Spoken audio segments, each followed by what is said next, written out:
wherever you stay. Don't you forget that love is always coming your way. No matter how far, how broken you are, don't you forget that love is always coming your way. Hey, look, I don't know you, but I know you got tension in your neck. Stressed out, too addicted to your phone to go to bed. If that's you, then take a breath. Yeah, feel these words inside your chest. You are loved, you are chosen. Your body isn't broken. For every door that closes, a better one gets opened. You got a light inside, too radiant to hide. If you don't think so, let me change your mind. Wherever you go, wherever you stay, don't you forget that love is always coming your way. No matter how far, how broken you are, don't you forget that love is always coming your way. Always. And you ain't gotta do a thing to get that love. You ain't gotta act nice to get that hug. It don't matter if you stuck inside that mud, the sun's still gonna be shining down on us. If you ever felt left out, burdened or weak, I promise I'll lie straight from the enemy. Coming for your mind, body, soul, and energy. But do not be deceived, cause you are loved, you are chosen. Your body isn't broken. For every door that closes, a better one gets opened. You got a light inside, too radiant to hide. If you don't think so, let me change your mind. Wherever you go, wherever you stay, don't you forget that love is always coming your way. No matter how far, how broken you are, don't you forget that love is always coming your way. Always.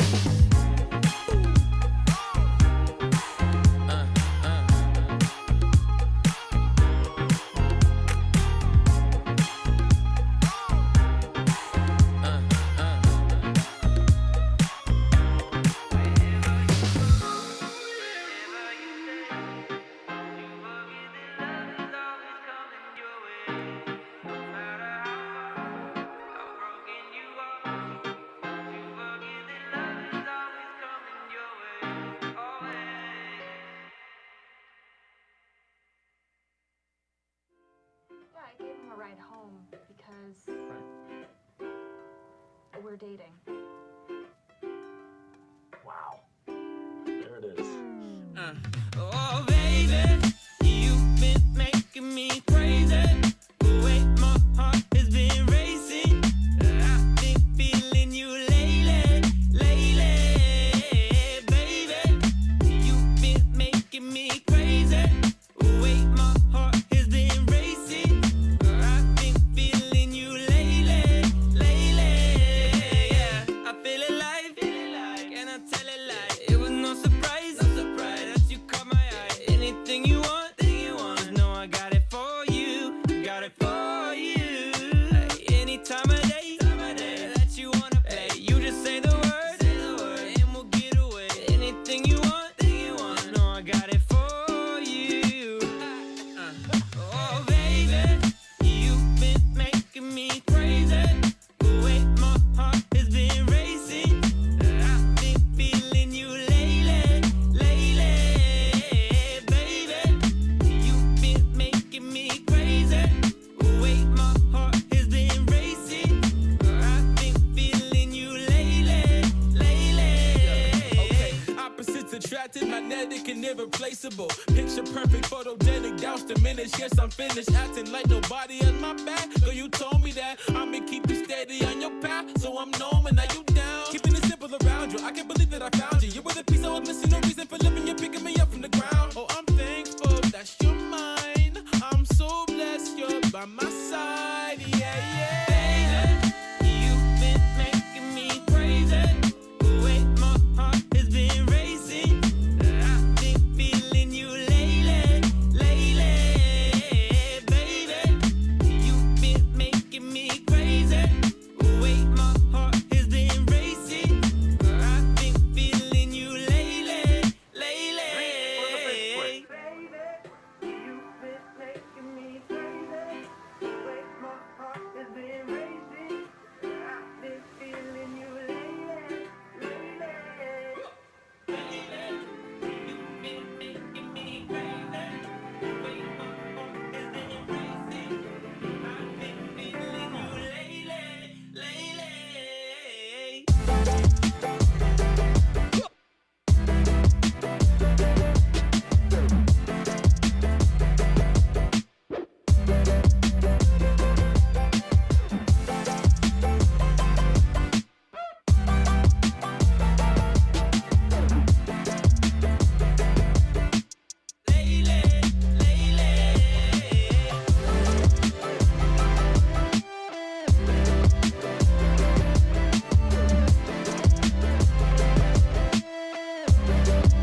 my older brother soon.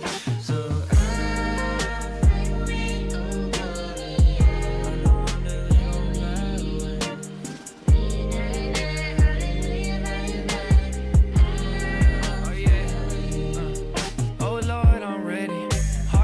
how many? And your love stay steady.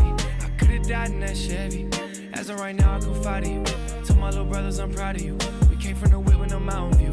I'm tryna live in your altitude. I breathe in, I breathe out. There's a reason for my smile. See my wife and my child. There's no reason I can frown. I lost friends, no pen pals that just cry. My chin down, but your loving eyes were watching over me. But hold on a little while longer. I know there's a plan for your sons and your daughters, even for the ones that didn't make it out the womb. Can't wait to see our little baby soon. I'll fly away, oh glory, I'll fly away. When I die, hallelujah, by and by, I'll fly away, yeah.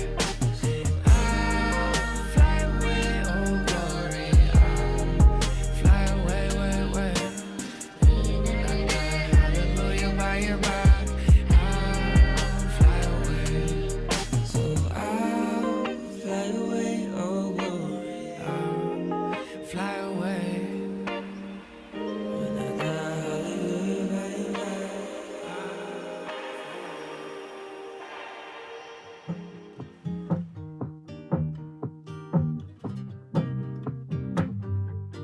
You take all my hardships,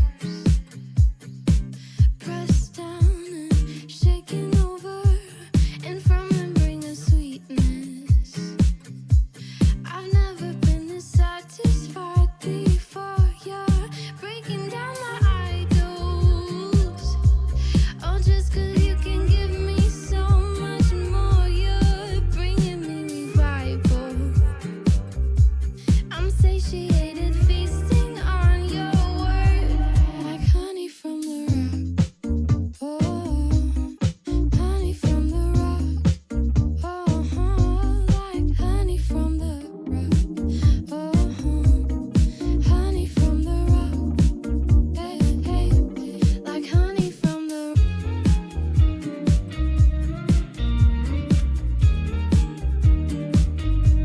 Your lips hold liquid wisdom.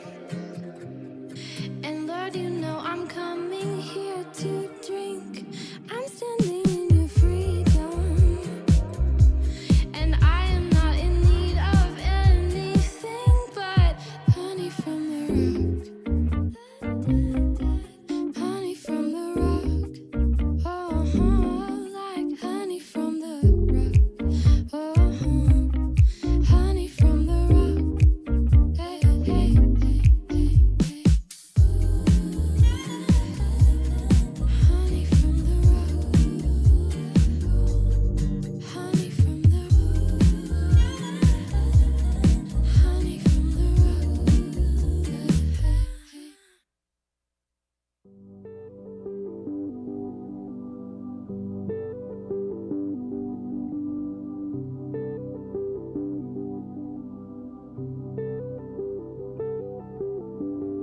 Filling up my cup with honey, sweet of nature. But you're the only one the world can replicate ya. My life, my love's on another side. Your heart's what I'm searching for in my life. Oh, oh, oh, oh, oh, oh, oh, oh. Your heart's what I'm searching for in my life. Hit the brakes, yeah. If you're feeling it, me not a phase, not a phase. Pocket what a pocket of mistakes, no mistakes. But your love, it come out with truth and grace, truth and grace. I'm up in the stove, I didn't love that it's in you. Everything I try to do, I miss is all done for you. Oh, your love is a stream flowing with milk and honey. So silky sweet, yeah, that's right on the money. You're filling up my cup with honey, sweet of nature. But you're the only one the world can replicate ya. My life, my love's on another side. Your heart's what I'm searching for in my life. Oh, oh, oh, oh,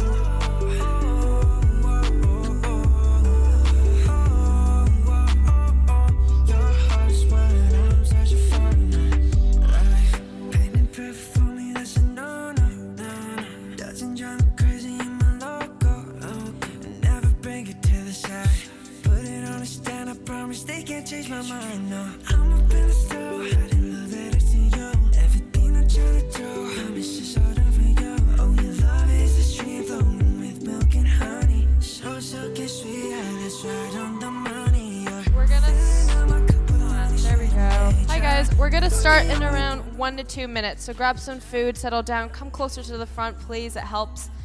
So it's not too distracting when latecomers come. They can just sit at the back. Yes, we'll start soon.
Yes, on. There we go.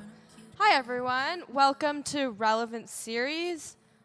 Please do grab a seat as soon as you can, if possible. Grab some food. Yeah, welcome. My name is Annette. I'm going to be your MC for today. Yeah, I'm in third year at U of T studying political science, history, and French, so I'm really excited for this talk. Yes, help yourselves to lunch for those who have just come in. This is our Thursday lunch talk at the Relevant Series. Relevant Series has been happening the entire week. Some of you have been here.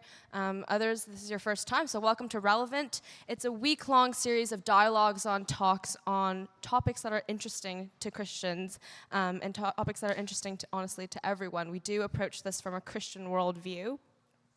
And we collaborate with a bunch of different Christian clubs and groups. So welcome on behalf of everyone. Our talk for today is Human Value Without God, Christianity and the Dawn of Human Rights. So yeah, we are approaching this from a Christian worldview, but at the same time, I know you might not agree with everything. That's totally fine. You're welcome. We just want to spark discussion and just insightful dialogue here. So yeah, you are all welcome. Our speaker today is Logan Gates. Some of you will know him as a church member, church elder, and pastor, I guess, too. Others will know him as a colleague, a TA, professor even, and lots of you will know him as a friend. He's a familiar face to lots of us here. So Logan, more particularly, is a PhD student at the University of Toronto. He's studying political theory right now. And his research and teaching is on the history of Western political thought from the ancients like Plato all the way to Nietzsche, with a focus on the legacy of Christianity in shaping modern political ideas. And actually next week he is doing his defense. So he's been really, really gracious with his time, even in preparing and coming to spend some time with us. So make sure to thank him afterwards. Logan holds a Bachelor of Arts from the University of Virginia, a Master's of Theology from Oxford, and is a graduate of the Oxford Centre for Christian Apologetics, so we're in good hands. He's also an ordained minister at the Anglican Network in Canada. He speaks English, Spanish, French, and lives in Toronto here in Toronto with his lovely wife, Samantha, where he likes to drink tea and go running in rain, shine, or snow. So would you all join me in welcoming Logan? Thanks, Nat.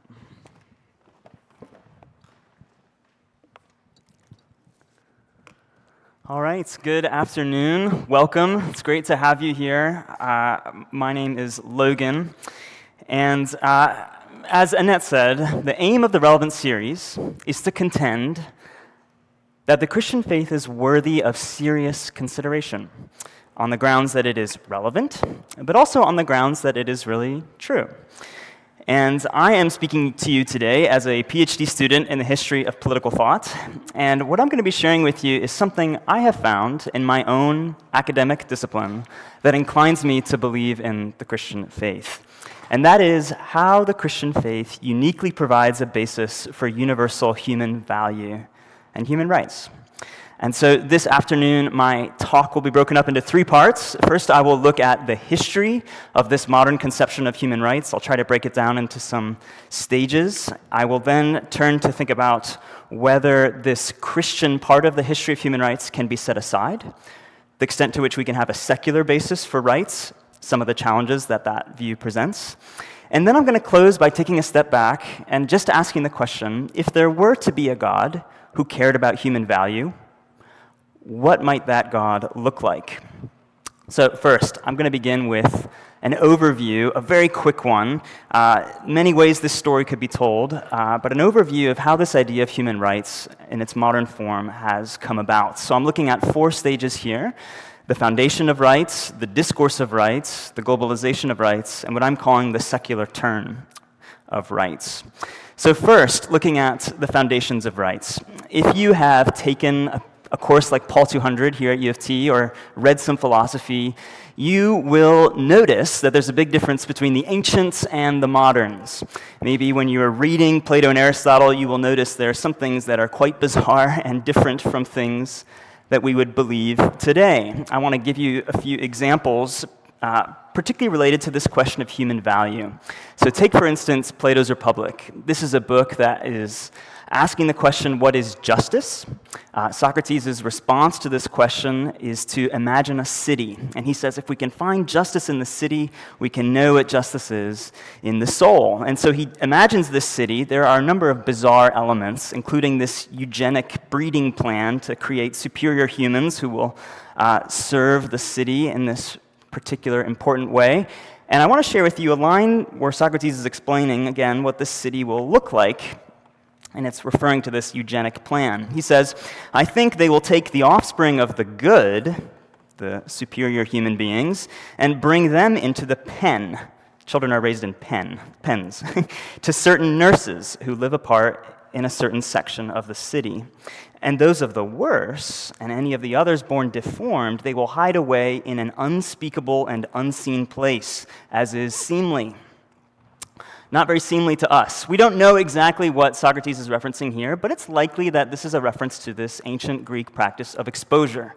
They would expose infants that were born deformed or unwanted in any way, something we would call probably infanticide today. Often they would just leave them out on rubbish dumps outside the city. For Plato, we might remark, this is not just a normal practice of his day. This somehow fits into this depiction of what justice is in the city. Not all children are born, for Plato, with inherent value equally as human beings. Unless we think this is just something weird about Plato's imaginary republic, we see a very similar view in very down-to-earth Aristotle. Aristotle puts it this way: concerning exposure and the rearing of offspring when they are born, let there be a law that no deformed child should be raised. When we look at the history of political thought, we see that the next stage, often in survey courses, they have to move ahead chronologically. When we get to the next stage, we find that there's a change of tenor when it comes to this question of human value. It didn't matter much to Plato or Aristotle, but look all of a sudden what Augustine has to say a few hundred years later, talking again about deformed children. However extraordinary such a creature may appear to our senses in bodily shape, in color, motion, or utterance, or in any natural endowment or part or quality, God is the creator of all, and he himself knows where and when any creature should be created, or should have been created. He has the wisdom to weave the beauty of the whole design out of the constituent parts in their likeness and diversity. So whereas for Plato and Aristotle, a deformed child risks being a waste of resources, risks simply not contributing to the flourishing or the whole of the city, when we get to Augustine, suddenly a deformed child is a means by which we perceive the creativity of God and the beauty of his whole design. And we can't help but notice, if we look at this timeline, that there is this something that happened in between Aristotle and Augustine, which would be the emergence of the Christian faith. And with it, this idea of human beings being made in God's image, human beings having the incarnation, God taking the form of a human being and dignifying our status in that sense, and dying for the human race. And if you have read books in Western political thought, you'll know that pretty much from Augustine on, human value is a key feature of the Western tradition. Samuel Moyne, who himself is not a Christian, but a scholar of the history of political thought, puts it this way. He says, without Christianity, our commitment to the moral equality of human beings is unlikely to have come about. Foundations of human rights. Something happens between Aristotle and Augustine, and I want to suggest that's related to the emergence of the Christian faith. But let's look now at stage 2, the discourse of rights. So even if we have this idea of human value emerging around 0 AD or so, soon after that, that doesn't mean that the language of rights was also taking place at that time. So you had in the Roman world rights of Roman citizens. So this idea of rights is not itself that new. However, it was not tethered to this idea that all human beings, by nature of being humans, have rights. That actually takes some time to emerge. It emerges around the time of the Middle Ages. And just to give you an example of the context in which that came about, this is the figure who my doctoral work is on, Bartolomé de las Casas, who was a 16th century Dominican friar and known advocate of indigenous peoples and severe critic of the Spanish approach to colonialism. He starts speaking about the rights of indigenous peoples and seeing them emerging out of the Christian tradition. He says this, "It has been demonstrated that the Christian religion does not deprive infidel kings or rulers of their states, dignities, goods, or other rights, nor of their dominion, which by natural law and the law of nations they have over their subjects, but rather the Christian religion corroborates such rights." As to where in Christianity Las Casas is getting this stuff, he points to these ideas we've just mentioned. "See, then, how great is the inhumanity and unfeelingness of the Spanish in these lands, and in what esteem they hold these poor people, born and raised up in the image of God, and redeemed by his blood."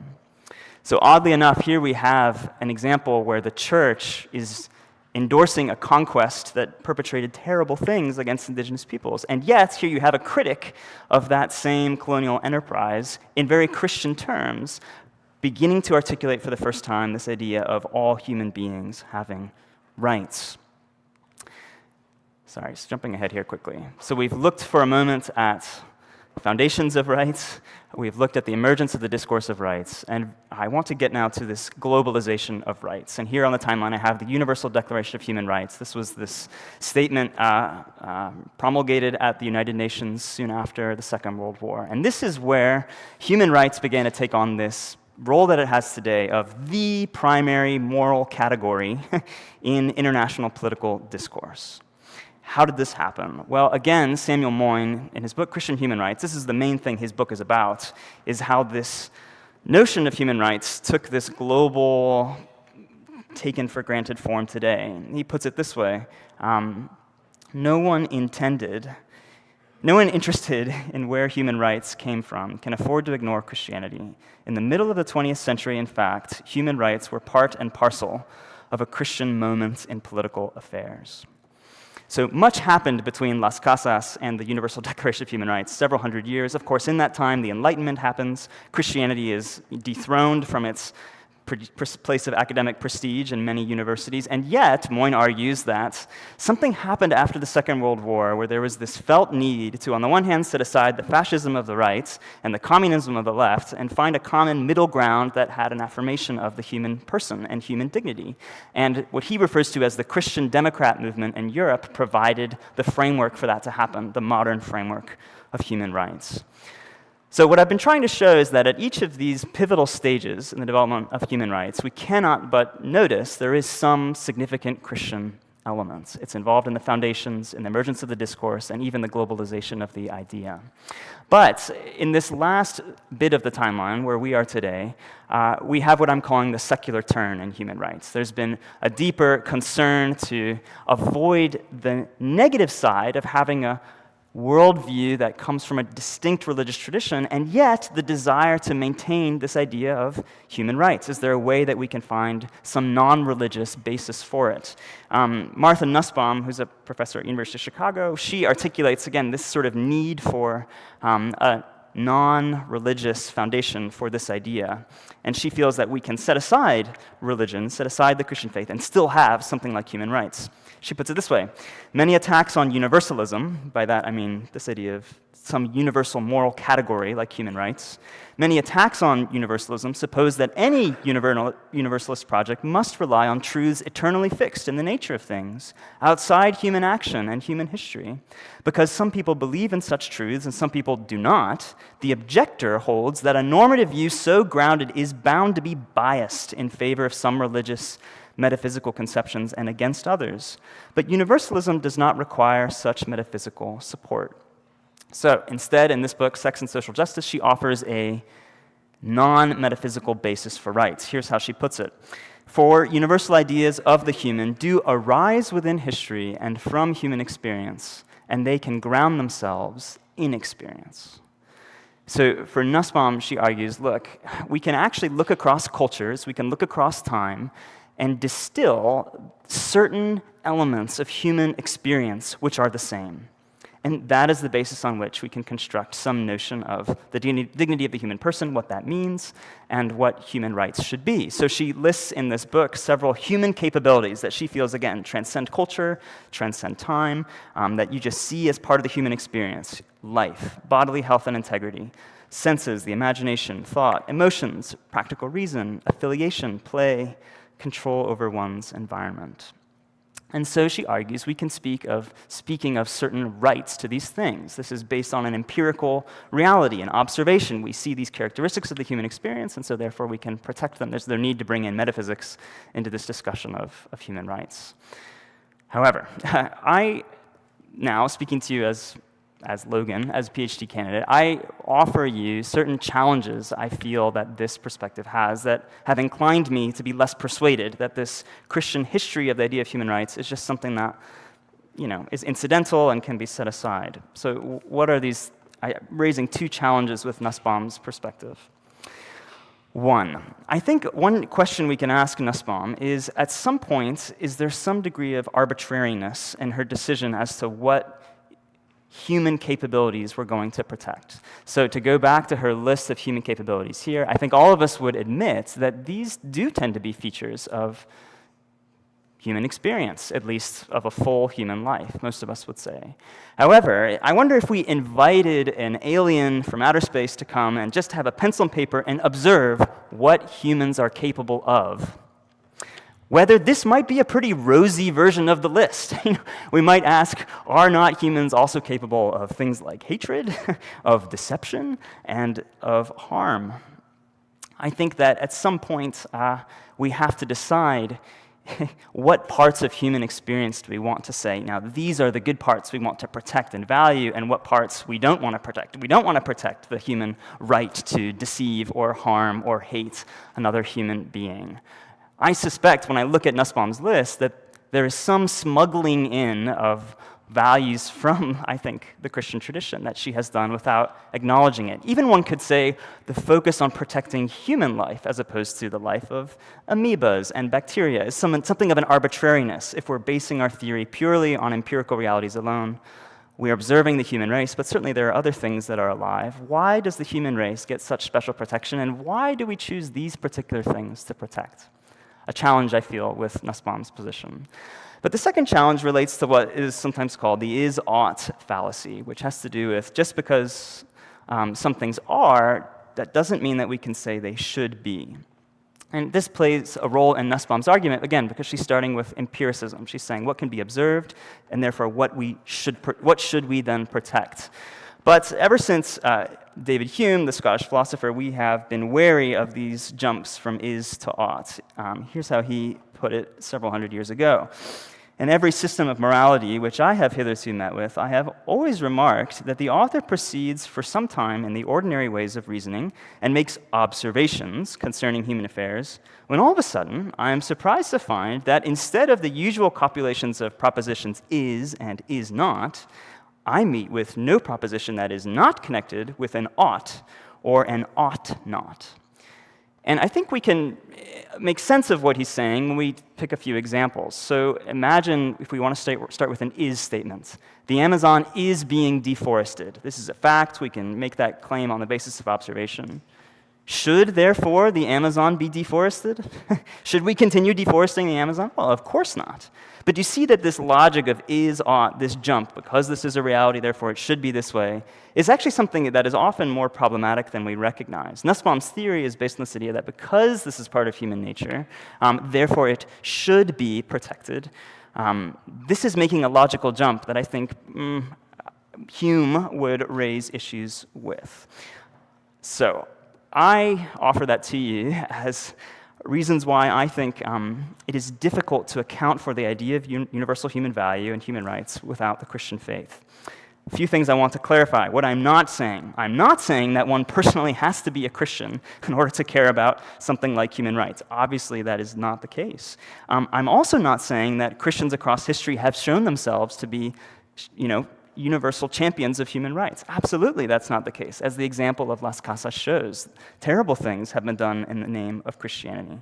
So what I am saying is that this concept itself, though, of universal values is difficult to be substantiated without some metaphysical reality like the Christian faith, something like the idea of the image of God and a people for whom God has laid down his life for. Now, in this final part, I want to take a step back, though, and ask another question. I understand here, and I'm very glad that there may be people here who aren't Christians or who are not sure what you believe about God. And so I want to take a step back theoretically and say, if there is a God, and if there is a God that cares about human value, what would that God be like? And I want to suggest that as I think about it, what that God would be like is very similar to what I find in the Christian faith. I have a picture of Santa Claus here, because I think often when we think about God, and if there is a God who cares about human value, I think we tend to think about it a bit like Santa Claus. I know there are these stories of Santa Claus giving some people coal and having lists of naughty people as well as the nice, but I think that by and large, Santa Claus is a good example of universal human affirmation. If you're feeling down around Christmas time, you can find your way to a mall and find a Santa Claus, and he might give you a funny look if you're over the age of 9, but you could sit on his lap and he will offer you a love without judgment and affirm your value. I think many of us view God in this way, and I think it's not surprising, therefore, that God feels very irrelevant to life, just as I'm happy to get through life without Santa Claus 11 months out of the year, maybe 12. I think so often many people feel like this idea of God, that's nice, that it's maybe the source of this idea of human value. Doesn't really make much difference in my life. Santa Claus doesn't make much difference in my life. But I think this actually is a shallow view of what it would look like for there to be a God who cares about human value. Instead, I want to suggest there are a few things that I think would characterize a God who cares deeply about value. One, unlike Santa Claus, I think this would be a God who would have some conception of justice. You can imagine with me, if you're a parent and your child comes off the school bus one day after school and tells you, I got beat up at school today, how you would respond. If your response is to just say, well, Johnny is also a possessor of human dignity, I think I would question your love for your child, right? The love and recognition of the value of your child comes with a deep sense of justice when that value is taken away.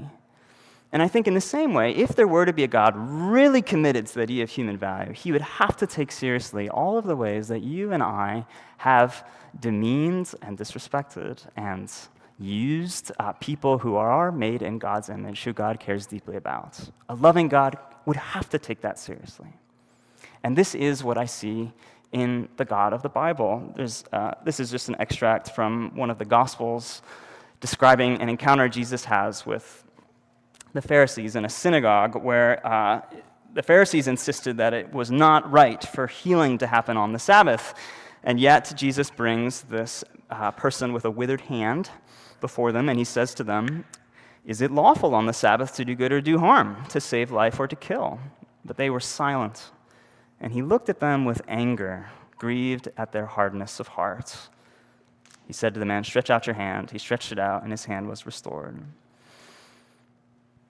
How much would not God, if he cares as deeply about human value, would he care about the ways we've demeaned one another? I think a God who values human value would have to be a God of justice.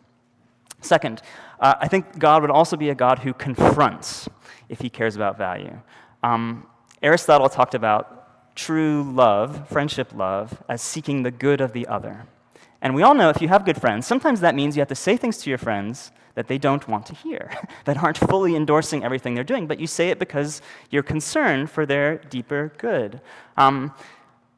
I think that if a God were really committed to human value, he would have to be willing to confront us as well.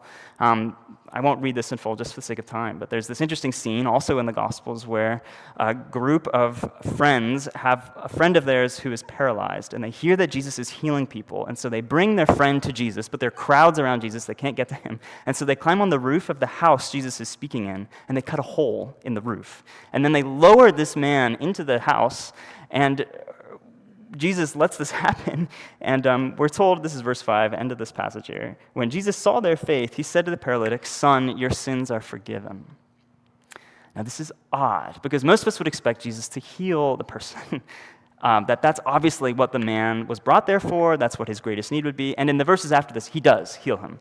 But the fact that Jesus starts by saying, "Son, your sins are forgiven," seems to mean that Jesus saw that this man's greatest need was not for physical healing, but to be forgiven, but to be made right with God. This fits in with what the Bible says as a whole, that we were created for relationship with God. We were created to follow him with our whole lives, to enjoy his affirmation of us, an intimate relationship with him, but that all of us, every one of us, have turned away and lived as if we were in charge, as if we were gods, and that has put us out of relationship with our Maker, living on our own in life, apart from him, in need of this forgiveness. I think if there were a God who valued human value, he would have to be a God who confronted us, and I think that's the kind of thing I see in Jesus. But I think if the Christian faith is true, it would make sense that he would confront us in this way. 3, a God who redeems. I think as well, if God cared about human value, it wouldn't be enough for him just to sit back and judge us and to point out that we are in need of forgiveness. I think a God who really valued human value would have to do more. In economics, there's this idea that you can know how much something is worth based on how much people are willing to pay for it. And interestingly, whenever we see Jesus giving summary statements of his whole life, what's your life about, Jesus? He doesn't talk about, well, I've introduced this idea of universal human value. No, he tends to speak about his death. He writes this in he says this in Mark 10, "For even the Son of Man came not to be served, but to serve, and to give his life as a ransom for many." How do you know how much something is worth? Well, how much is someone willing to pay for it? The cross tells us that our value to God is so great that though we don't deserve it, he gave the life of his Son for you and for me. That's how much. How much is your life worth? Well, it's the life of God himself in the person of his Son. He took our place. He bore the penalty for our sins so we could be forgiven. I think if there were a God out there who cares about human value, I think it would be a God willing to redeem. Lastly here, a God who renews. I think if there were a God who cared about human value, he would have to be torn in his heart at the suffering that we still experience in life. Even if someone's a Christian, that doesn't mean they won't not suffer. I think it makes sense when I think about Jesus' teaching about coming back for us and a life after death. That's the kind of thing I think that we would see in a God who cares about value. Jesus says this is his last night before he's crucified. "If it were not so, would I have told you that I go and prepare a place for you? And if I go and prepare a place for you, I will come again, and I will take you to myself, and there where I am, you may be also." The Bible ends by speaking about this place where there'll be no more tears, no more suffering.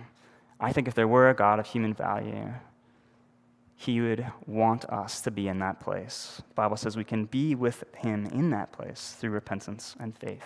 I end with this line. This is from a friend of mine. He likes to put it this way. If there is a God, wouldn't you want him to look like Jesus?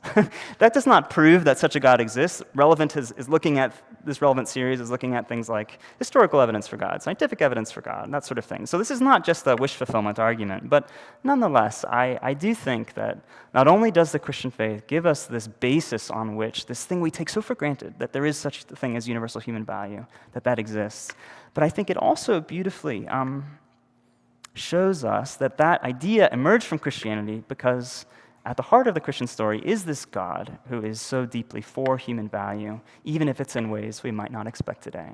I don't know many people whose lives are changed by Santa Claus. I know of many people whose lives are changed by coming to know this God. Thank you for your attention. Eager for your questions. Thanks.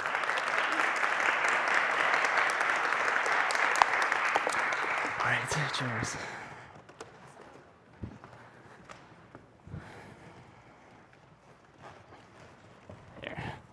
Oh, we're coming up here. Great.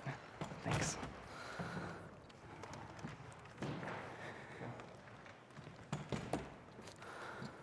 Thanks, Logan. Welcome. We now enter a time of question and answers. So there's a QR code for the Slido. Let me know if it doesn't work. We had a bit of a problem yesterday. But yeah, if you have any questions, please submit them. Those are on the instructions, basically, and then we're going to get through as many as we can with the time we have. As we wait for the questions to come in. You have a mic, great. Yep. Maybe we can just start off with a clarifying question, because you talk a lot about human rights and human value. But what does the Bible say human is? Just to clarify, right? Like, what makes a human human? You don't want to have an arbitrary definition, right? As you said, that causes problems. So what is the definitive thing that the Bible says a human is? I think the first thing that the Bible tells us is that there is something about human nature that is valuable. There's an interesting scene in the Gospels again where Jesus is asked a question about taxes, and he asks for a coin to be presented to him, and he says, whose image is on this coin? And they say, Caesar's. And then he says, give what is Caesar's to Caesar, and give what is God's to God. And this would have made a lot of sense in this time period for a few reasons, one of which is that when coins were minted in the Roman world, they were actually minted from Caesar's own treasury. They belonged to him. So the coins belong to him, right? It's his own money, and the image is a reflection of who the coin belongs to. But it becomes suddenly very provocative to think about whose image is on you, and who then do you belong to? But there's another notion going on here as well. The stamp of the image of Caesar on the coin also is what gives the coin its value. It would be a way that emperors could make sense of, this is pure metal of this type, it's valuable. So I think what Jesus is implying there by building on this idea of the image of God, which comes from Genesis, Jesus is speaking long after that, but there is this sense that human being made in God's image comes with a sense of value, and then it comes with a sense of teleology or purpose. So human beings have value. It's the image of God on the human being that gives humans unique value. This is not to say that the animal world doesn't matter. There's actually very strong instructions for Adam and Eve to be stewards of the earth, things that the church has often neglected in history. And yet there is something unique and different and special. So I think I would say there's something about value there, and there is something also about purpose. If the coin's purpose is to go back to Caesar, it belongs to him, so also humans have a purpose. As to what exactly a human is, I think that we maybe get this sense from being made in God's image. There's something of creativity or rationality that's in that idea, but I think I'm wary to put limits on that beyond just humans are offspring of other humans. I mean, and I do think that the Book of Psalms talks about humans being knit together in their mother's womb. So on the one hand, this tells me that something of human identity comes from being born of human beings. I think also I just have to observe that this is where Christians get this concern with with life before birth as such a significant thing. If God is involved in the creative process before birth has happened, then it makes sense that Christians would take seriously that as well. So I think I would leave it at that. There's something of value, something of purpose, and something of where you've come from. If you've been born, then you have value. That's helpful, thank you. Our next question is it possible to have morality, right and wrong, without God? Yes, good question. So I am a student of the history of political thought, and certainly I think that part of modern political thought, which corresponds with the Enlightenment, is an attempt to do this very thing, to say, can we leave God out of the picture and still have an account of morality? I think what I want to say is, of course, you have many people who can care about morality who don't believe in God. That's not what I'm talking about. But I think that when you ask the question of, can we have a basis for moral value without believing in God, I think of someone maybe like Plato. Plato has this idea of the forms. So Plato believes that we can know what is good or bad based on the extent to which it corresponds with the form of the good. I think that's a valid system, so long as we acknowledge that what Plato is understanding as the forms are things that exist outside of space and time and are real and have a moral character to them that is binding on all human beings. And that suddenly, to me, starts to sound a lot like God. So I think that people have had theories that appeal to some metaphysical reality. I think it begins to sound a lot like God as a basis for right and wrong. I think I am personally not persuaded by the modern attempt to come up with a sense of right and wrong merely on the basis of empirical realities. So maybe a key example of this in the modern world would be Thomas Hobbes, right? I think Hobbes kind of just assumes that stability in society and mass human survival are the most important things, and so he builds this system of political thought which involves a lot of right and wrong on that basis alone. But again, I think that Hobbes falls prey to this is-ought problem, and I think all attempts that leave some metaphysical reality out of the picture fall prey to this problem where on what basis do you say, just because human beings are at the peak of this evolutionary chain, or because human beings are pursuing their own survival, they do that by evolution, therefore we should protect that and advance that? That's an is-ought jump that I feel is difficult to account for without some metaphysical reality. So I find it problematic to try to base morality without some understanding of God. That would be my own view. Yeah. On the question of on what basis do you form your morality and the idea of human value, do you think that other religions can form the basis of human rights? Or can you have human rights from a different religion? What is it distinctly about the Christian one that allows it that others might not? Yes, I think it's a good question. I think that we need to ask the question, do we see, for instance, this idea of the image of God? That's certainly something that Jews have in Genesis, Christians as well. I believe the phrase image of God is not in the Quran, though I think there is a hadith that does say that humans are made in God's image. So I think I see that religions can have a way of saying this. I just think I'm wary of saying all religions must teach this. I think that can sometimes be putting the cart before the horse. And I think it involves a degree of hard work on our part to actually look at these different religions and ask if this is so. So for instance, I feel in a lot of Eastern religious traditions, there's this sense of ultimate illusion lying behind the physical world. Christianity, certainly to the Greeks, was very striking as a very physical religion because the body mattered and humans mattered and each individual mattered.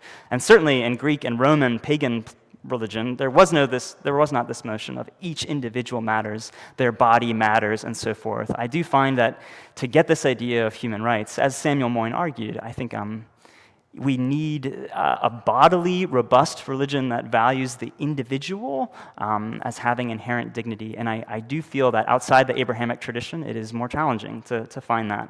Some people do claim that, but I think often I wonder, kind of like Martha Nussbaum, is there some smuggling in of values? We all love human rights. We all want to be for that. But I think there is something, too, that this only did emerge It didn't come from Plato or Aristotle, this idea. It really took Christianity coming on the scene for us to get this idea of rights, human rights. I think we can't just throw that out.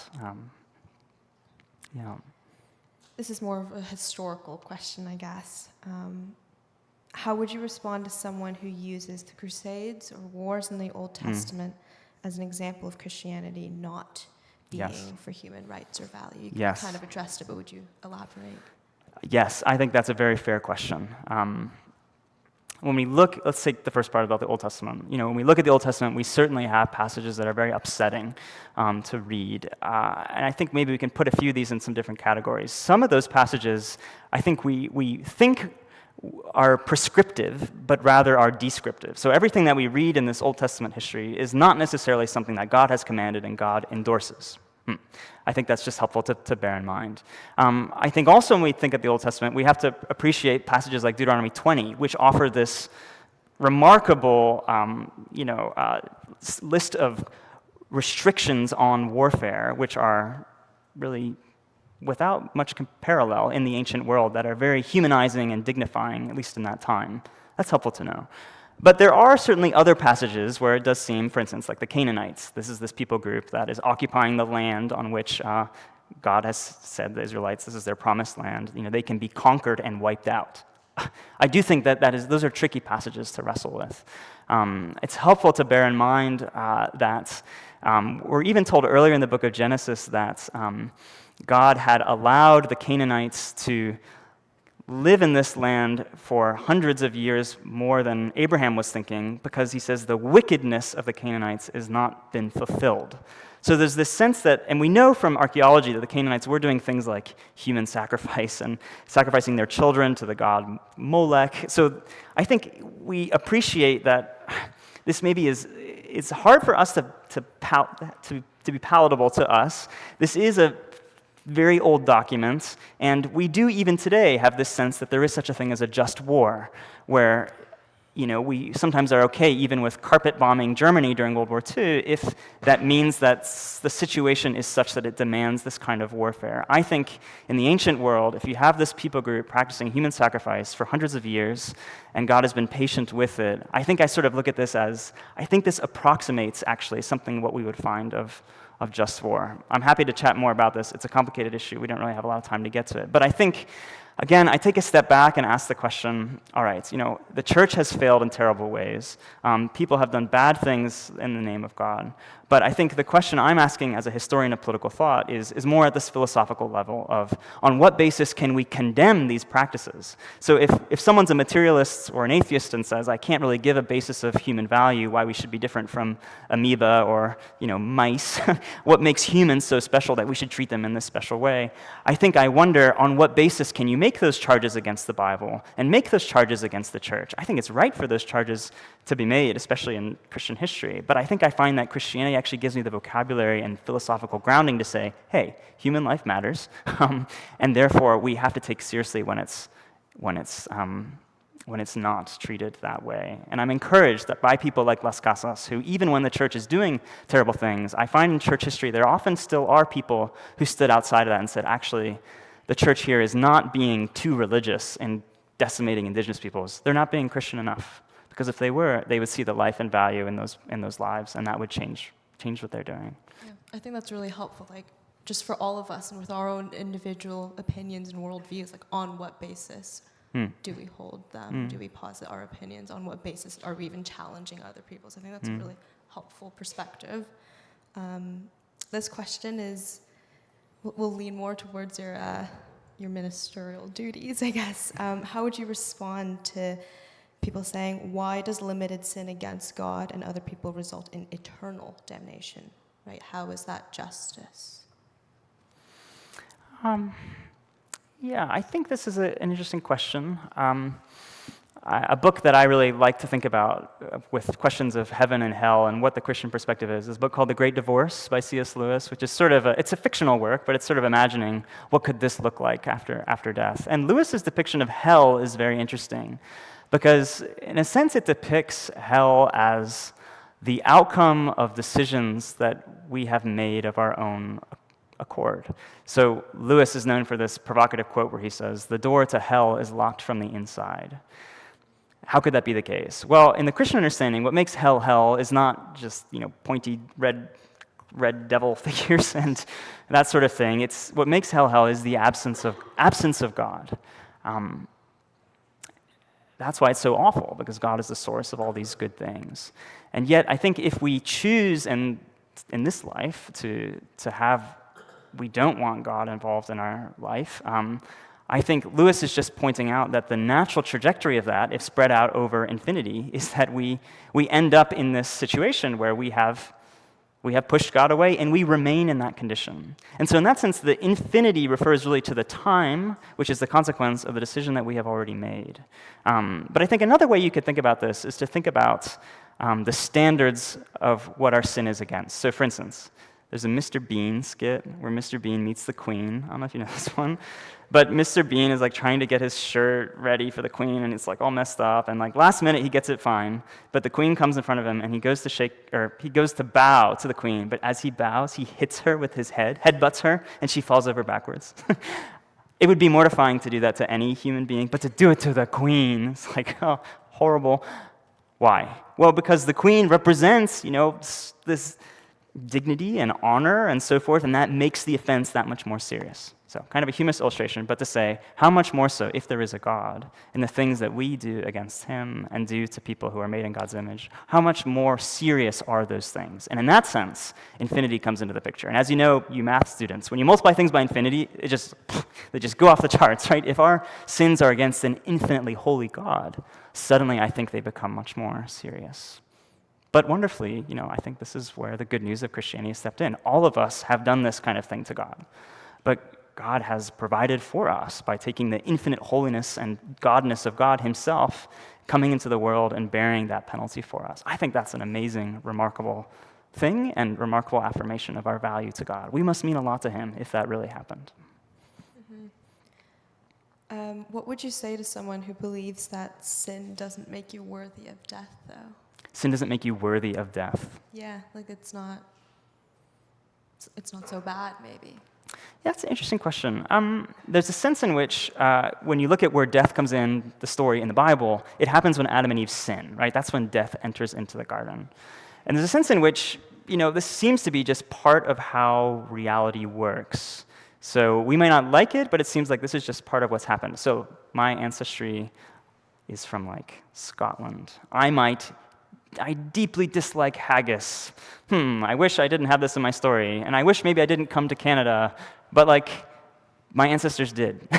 And so I live with the fallout of that just being true. And so I think in a way, death has come into the world simply because this is how God has set up this world to be. But I think at the same time, if God is the source of all life, then it would make sense that if we leave him, that we are detached from that source. And the Bible says that there is a kind of death that is a result of that. Of course, it's interesting to note from the Bible's perspective, human beings remain eternal beings, and we will live forever, whether that's with the Lord or without him. So I think that in a way, death is this, it's a result of sin, but I think also it is a logical outcome of if we don't want God in our lives, then we are separating ourselves from that source of life. There's going to be death involved there, even if it's in a physical world, limited in a way. I think that we do last beyond this life. I don't know if that's helpful. I think so. It gives us a start at least. Okay. That is our last question. We do have to end somewhat soon because I know people have class at the hour. But Logan will be around for a little while to answer any other questions you have, so feel free to go to him. And if you have any other questions too, there are people who are going to stay around. We've got our name tag, so come chat. If you've got questions about Jesus, we'd be happy to do that.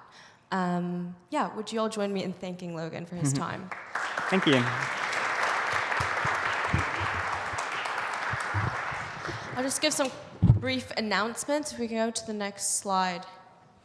Perfect. As I mentioned, this is a part of Relevance series, which has been happening all week at the University of Toronto. Tonight, please join us again for a talk on why does God allow suffering.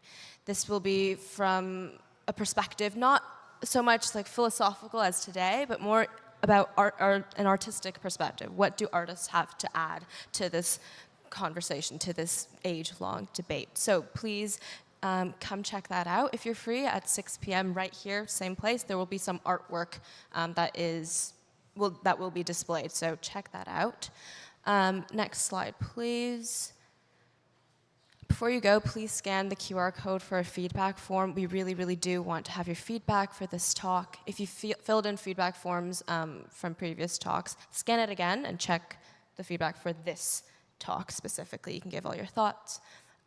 It does help us, and also, if you fill it in and give your contact information, I believe you can enter a draw to win a gift card prize. I don't know where the gift card is to, but it's an opportunity to do that.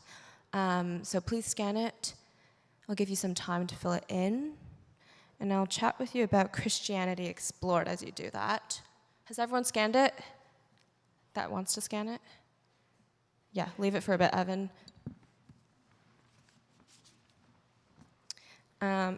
Christianity Explored is a 7-week-long course that we're hosting starting next Thursday. It'll be here, just in a different room, but yeah, at Wycliffe College. It's really an opportunity to learn more about the Christian faith. It's really open. There will be, I think, a quick video, a quick Bible study, and then you just get to ask all the questions that you have. So it's a really awesome time. Do we have time to show the video? Should we show the video? Yeah? Okay. I'll let the video do most of the talking. You might be a convinced atheist, a committed Christian, or somewhere in between. Perhaps you've lots of questions to ask, or perhaps you're happier just sitting and listening. Maybe you go to church, or maybe you've never been. Whoever you are, Christianity Explored is a place for you to explore what life is all about. The Christianity Explored course is free, it's relaxed and informal, and it's run by ordinary people local to you. Some courses are held in churches with lots of people. Some are held in people's houses with just a few friends getting together. Wherever you meet, in each session, there's a chance to look at the life of Jesus for yourself and ask any questions you have. There's a short video to watch, and then a chance to chat about what you've just heard. You'll meet great people. You won't be asked to sing or pray or read out loud, and you don't need to know anything about the Bible to enjoy it. So whoever you are, come and explore. There's almost certainly a Christianity Explored course starting near you soon. So ask a Christian friend, or check out the website to find out more. You might just discover that the Christian message really is the best news you've ever heard. Perfect. So yeah, that is starting next week, January 23rd at 5 p.m. So you can also indicate if you would like to join that on the feedback form. That basically concludes this talk. Feel free to hang out, get more food, come talk to Logan, come talk to me. I don't know nearly as much Plato as he does, but I'm always happy to chat. Thank you to all our sponsors that make this event possible. And I think that's it. Check out the rest of our talks. But yeah, stay around, hang out, and have a good rest of your day, guys. Thank you.